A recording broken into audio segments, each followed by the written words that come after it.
Welcome to the Big Mike Fund Podcast, where you'll learn about advanced wealth building strategies from real estate investing to creating massive ROI and secured retirement profits. So pour yourself a cup of coffee, grab a notepad, and lean in, because Big Mike has got the mic. Starting now. Welcome to the Big Mike Fund Podcast. I'm the Big Mike. Mike Zlatnik, and today it is my pleasure and a privilege to welcome James Kandasamy. Am I pronouncing it correctly?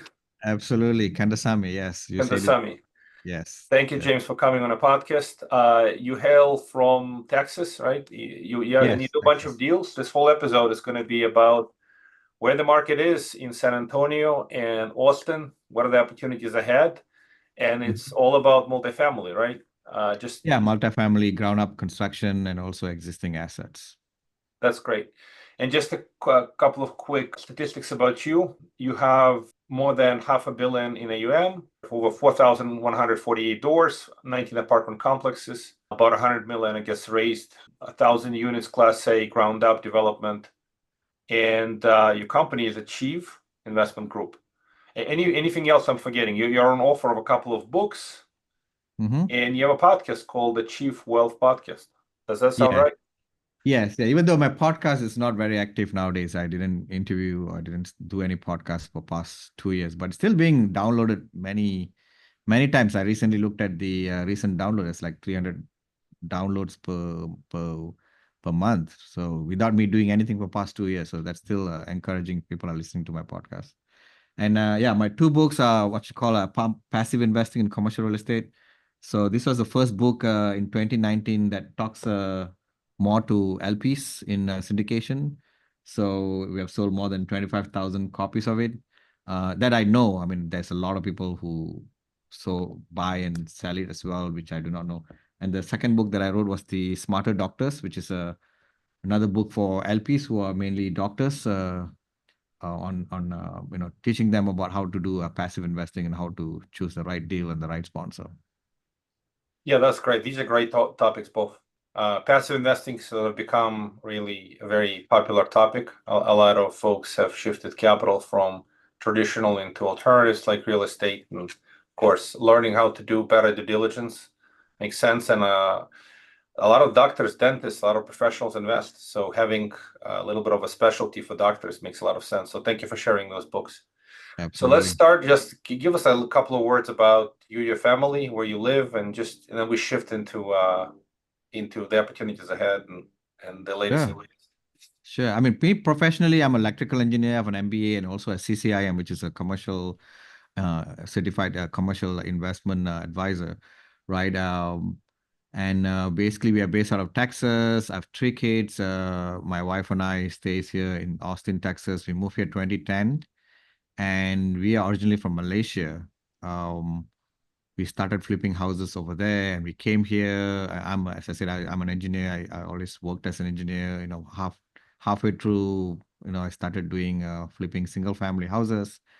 In 2015, we moved to multifamily, and we started with 45 units. Went up to like 3,000 existing asset. And we sold half of our asset in 2022 at the peak of the market, which is a great timing at that point of time. Everybody wished they would have sold everything, I guess, right at that time, right? So now, we are here, 5 of us. We are the first immigrant to this country, first generation. We don't have any relatives here. That's the story of me and my family. Thank you for sharing that. Well, it's a great story. I'm an immigrant too, so these stories are very familiar to me. Yeah. So I guess you settled down in Austin, and you've been investing in Austin, and it's great that you sold a bunch of stuff at the peak of the market. That was the, I guess, the wisdom, the acts of the wise to sell at the peak. The market has obviously corrected from the peak with oversupply, quite a bit of oversupply, higher for longer interest rates. So what are you seeing today? A lot of assets trading at a discount in Austin, San Antonio, or is the cup half full or half empty? In other words, you're looking at this as new opportunities to buy, or you're basically trying to hold on to the existing assets and sort of battle through to get them to the point where they could sell it at a decent price? Just curious, how are you looking at the world right now, at least in your markets? Sure. Sure. So, just to clarify, even though I live in Austin, I've always been buying in San Antonio, right? Because when I started here in 2013 buying single family rental, I could never make, I started with 50,000. So at that time, houses in Austin were like 100,000. So, 25% down would give me only two houses. But someone told me about San Antonio, which is another 1.5 hour drive, why not you buy there because houses are cheaper. And I really did find a lot more cheaper in San Antonio. So we started buying there. We used to drive from Austin to San Antonio, and Austin, it's very hard to make the numbers work even from those days, right? So basically, we could never buy in Austin since day one, right? Only recently I've started buying land and starting buying development land in Austin, and that's the only way to make numbers work, right? So Austin, San Antonio and Austin is similar market, even though Austin is more tech, very, very attractive for a lot of institutional players. So a lot of supply have come in because people just came and start building stuff here in Austin, and it's growing crazy. The absorption rate in Austin also is one of the strongest right now. So even though it's the highest supply, highest negative rent growth, it's not the highest positive rent growth, highest negative rent growth right now in Austin. There's a lot of supply. I see apartments which are empty right now, but we are not building anything yet. So, but I do think this is the best time to buy if you can buy, right? The problem is you need to be able to put your resources to buy. Not easy to raise money right now, not easy to get a loan, a lot of difficulty, which significantly marks a downturn and the best opportunity market, right? So if someone who can execute a good loan, a good equity, they can definitely buy great deals right now, right? So San Antonio, similar story to Austin, but it's a less stressful than Austin, right? It's still also a lot of supply coming in. It's like every other part of the country, but it's less less supply than Austin. Austin is just in a pretty bad shape right now. But I'm also seeing that there's a lot of transaction happening recently. Like yesterday, we met some brokers who had like 3 houses, $50 million houses on sale for a long time. And last month they put everything under contract. So things are coming back. A lot of people are coming back to Austin because this is where, Elon Musk is, right? And with the election results right now, there's going to be a lot more growth in Austin and Texas in general. So I think 2026 will be a bull run for Austin, right? Either you buy now or you forget Austin forever, right? So I'm positive about Austin. We have a two ground up construction that's going to be happening in Austin, which we're going to deliver in 2026, and we're excited about that. But I think if you have deals right now in Austin, you are in a pretty bad shape. It's a good opportunity to buy existing asset, and also good opportunity to buy land and start developing assets if you can. But deliver in 2026 or 2027. So that's my opinion on Austin right now. Yeah, I appreciate that commentary. It's consistent with what I heard, that most of the existing supply will be absorbed by 26. So the 26 is expected to be a year of a positive rent growth because of the reduction in the supply. Yeah. So any new starts essentially today that you can tolerate the higher interest rates and raise the capital, you should be able to deliver in a better market. And if you can buy deep, so are you seeing deep buy? So what has transpired, and this is again for both markets, Austin and San Antonio, because San Antonio is a lot more affordable, and it's got a small supply shock problem. No question about that. But it's still not getting the same population growth as Austin, as a lot of California people are moving from high tax state. New York too. I'm in New York, right? So people move where they find much friendlier tax environment, and Austin seems to be that. But I guess if the Austin gets prohibitively expensive, you have the demand that spills into suburbs and maybe even San Antonio. It's kind of funny how it works, right? One market. Oh yeah, it's absolutely. San Antonio is not far away. It's just 1.5 hour away, right? And if you look, if you're living in South Austin, it's probably 1 hour away from Austin. It's not about, San Antonio, there's a lot of in-migration within Texas itself. A lot of people move to San Antonio because it's cheaper to live, right? People love Austin just because it's a hip town, right? Everybody is young, everybody's, if you go to the lake downtown, everybody's running, it's like very modern. So people from California and New York, they really love that environment because they feel that, oh, it's the same like where we are, where it used to be, right? And it's just the ideology of Austin, right? And it's also a lot of tech people here, a lot more higher income people in Austin, which creates a lot more better living conditions and people that you can relate to and people in the same technology space, I guess, right? Whereas San Antonio is more military, more retail and other asset classes, right? But San Antonio is booming like crazy too, right? So, but Austin, yeah, nobody can beat the Austin boom. It's just the supply is a lot right now. So what are the best opportunities ahead? In essence, if you can buy today, what is a great buy today? So that's a lot of great buy right now. What do they look like? So give me some example. What are they discounted from the peak? It's all relative to the past, right? At the peak, they were trading at this price per door. Now they're trading at this price per door. What's the average trend? Of course, price to rent ratio in Austin is going to be way higher than the price to rent ratio in San Antonio. So as far as in this environment, you said you're building ground up in Austin, right?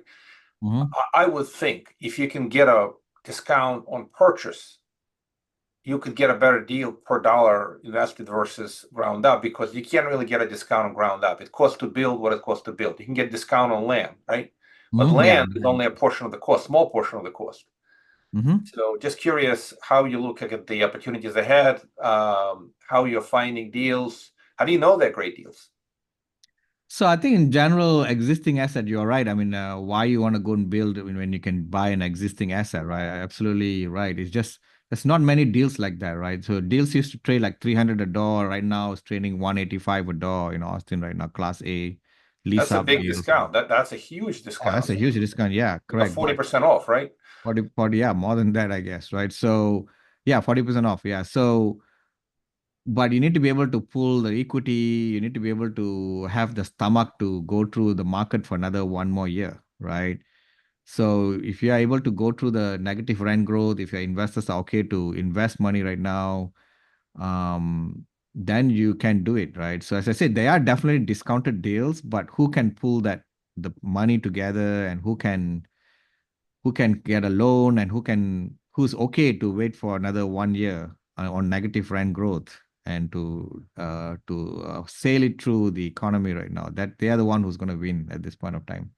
But definitely there are deals out there who are, you can find 180. To build, right now I'm building a deal like almost 200 a door right now, right? If you want to build, but you can buy an existing asset at 185, but we are not, as I said, we are not delivering. We have one deal delivering right now in San Antonio, which we build like 495 a door, right? But that value is like probably 230, 240 at the current rental rate. But if you can find a deal, existing asset, of course you can go and buy. But as I said, the challenge is you can buy, but how do you put these resources together? You have to find a limited passive group that is not bleeding money right now, right? A lot of LPs are bleeding money. So they're like, do I have confidence in putting more money? Because all my money is stuck in some other deals, right? And people are demotivated right now to invest more, right? So you have to find really good deals which are able to motivate them to put money into multifamily right now. So putting that deal together in terms of equity, finding a lender who's willing to loan you on this difficult market is another challenge. So if you can put these two together, you can definitely do a deal. So whoever does that is the one is winning right now. But there's definitely deals out there at that price range. Yeah, understood. And I was going to ask you the next question. Are you doing any of those deals? And conceptually, yeah, it's just, you have to be greedy when I was fearful. There's a lot of fear right now. Well, it's not just a real fear. It's a real practical difficulties, as you mentioned, to line up a loan, right? So the banks are lending way tighter. But it's still possible to line it up. It's just you get less money. And the banks are a lot more careful underwriting. And then on the other front, equity capital. You're right. It's very difficult to raise money from those who have been beaten up. That's the fundamental challenge of this market, as people are waiting, when is my old money going to come back? convincing them to write another check, boy, that is hard.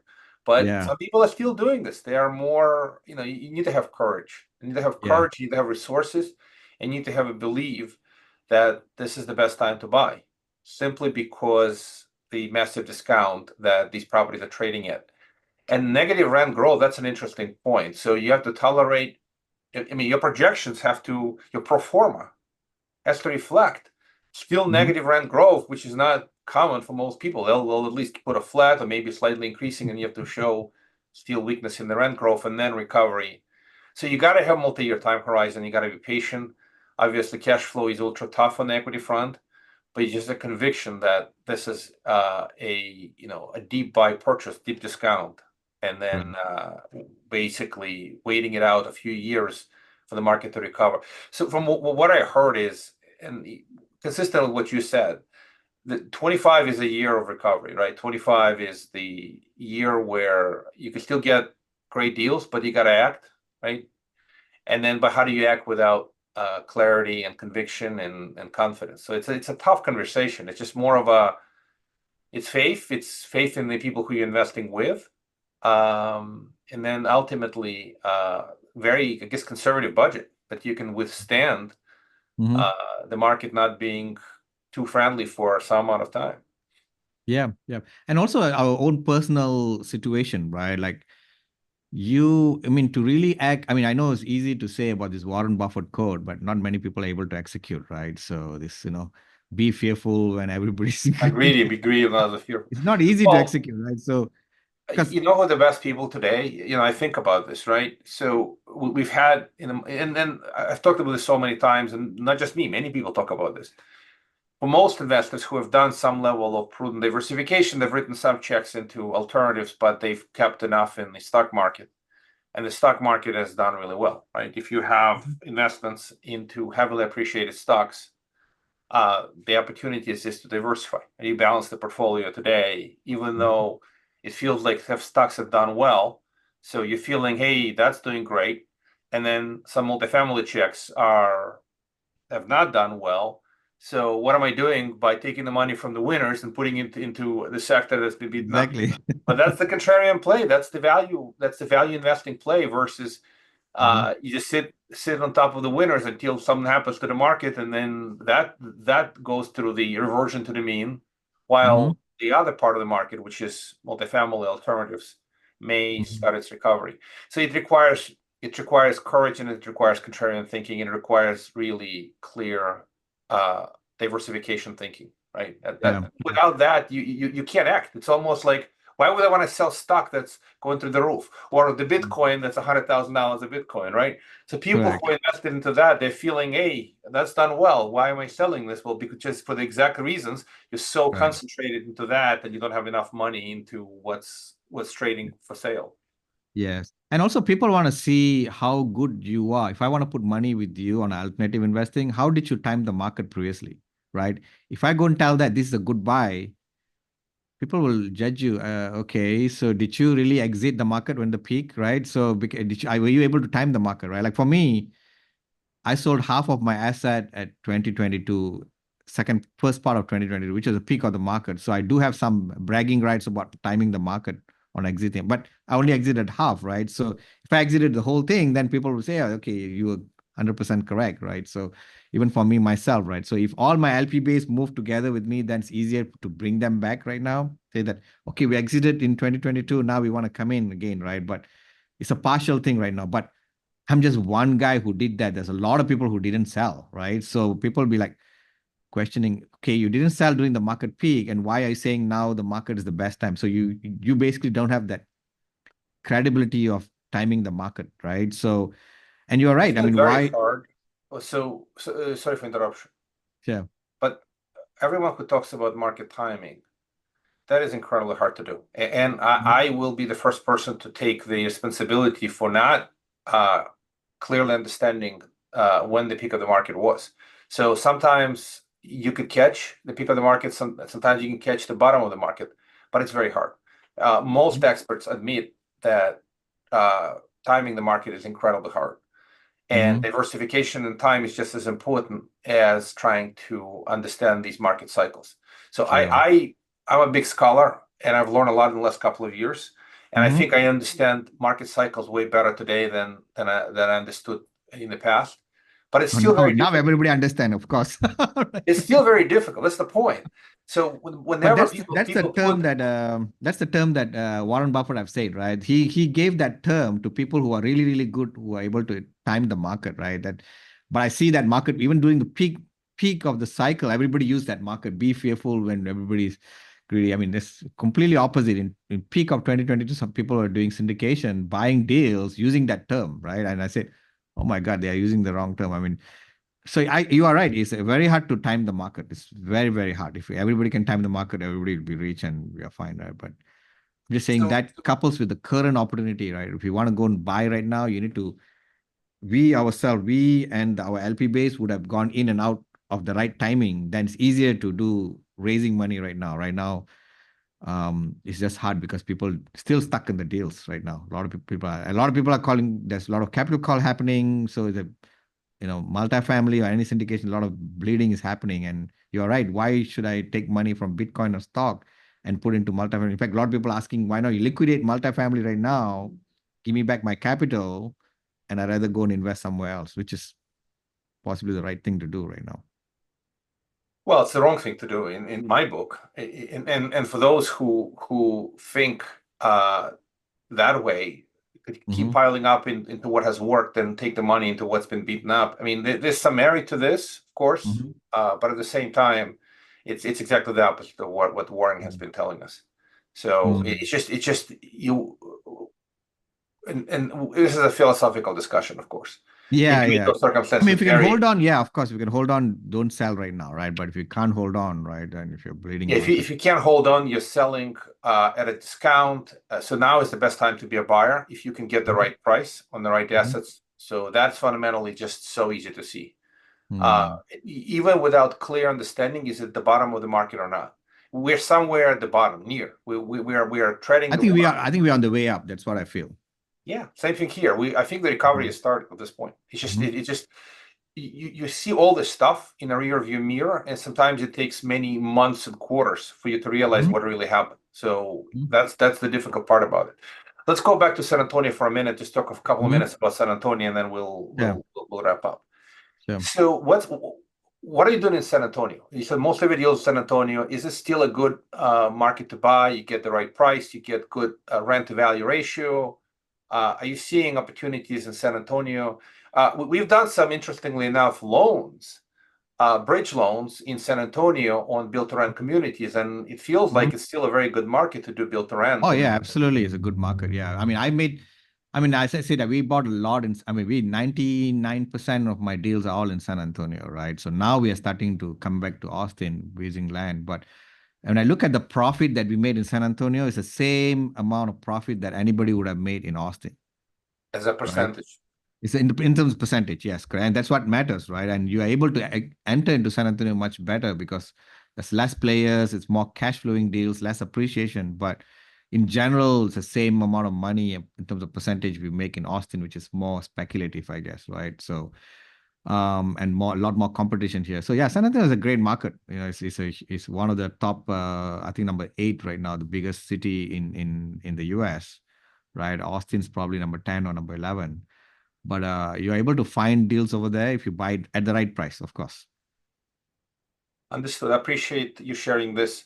Yeah. And it's also a very stable market too. If you look at the data during downturn, San Antonio is among the 4 cities, Dallas, Houston, Austin. If you look at the data, I mean, I think I published in one of my LinkedIn posts, San Antonio is the most stable market during recession.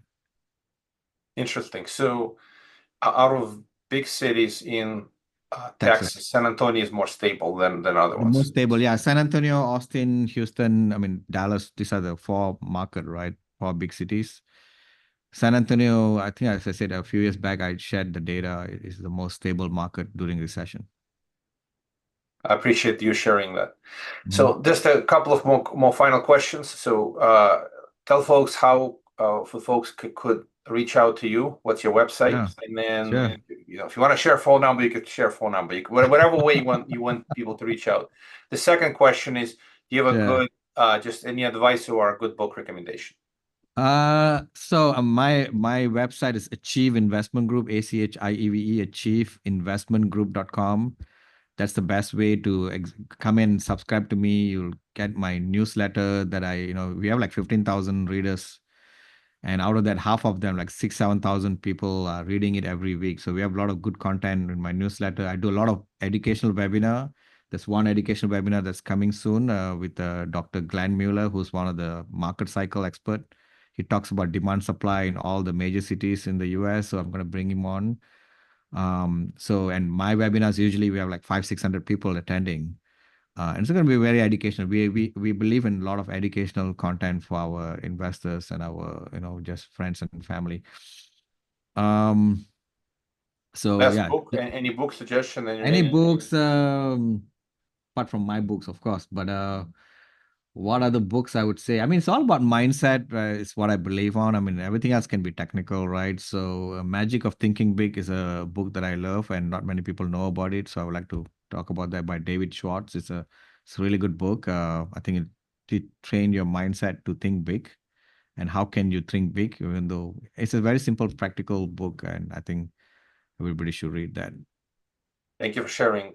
James, I appreciate you coming on the podcast. And let's stay in touch. Let's keep chatting about San Antonio and Austin. These are great markets. I think we have started the recovery. Let's give it some time. Let's see what happens. Absolutely. Obviously, we're post-election, and there's a lot of optimism on the pro-business, pro-real estate policies. And then that's where a lot more activity. You mentioned a lot more activity happening. And I think I've heard this story from multiple people.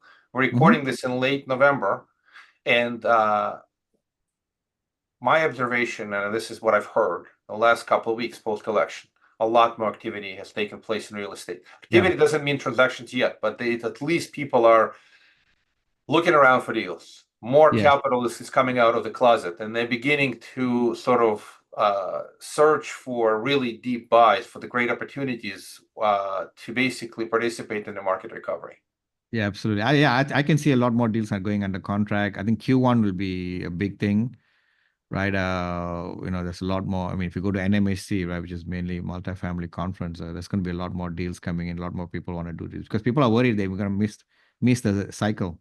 It's kind of interesting what happens. It's a herd mentality, right? When everybody withdrew new money out of the market quickly corrected. So fast correction. We went to recession in multifamily. Hopefully, we'll see a fast recovery, but only the time will show. So thank you, James, once again. Thank you so much. AchieveInvestmentGroup.com. And we're recording it before Thanksgiving. So have a wonderful Thanksgiving. People will listen to it after Thanksgiving, but hope everybody has a wonderful Thanksgiving. Thank you. Thank you for listening to the Big Mike Fund Podcast. To receive your copy of Mike's How to Choose a Smart Real Estate Fund book, head to BigMikeFund.com or visit Amazon and type Mike's Zlotnick. Keep listening and keep investing Big Mike style. See you on the next episode.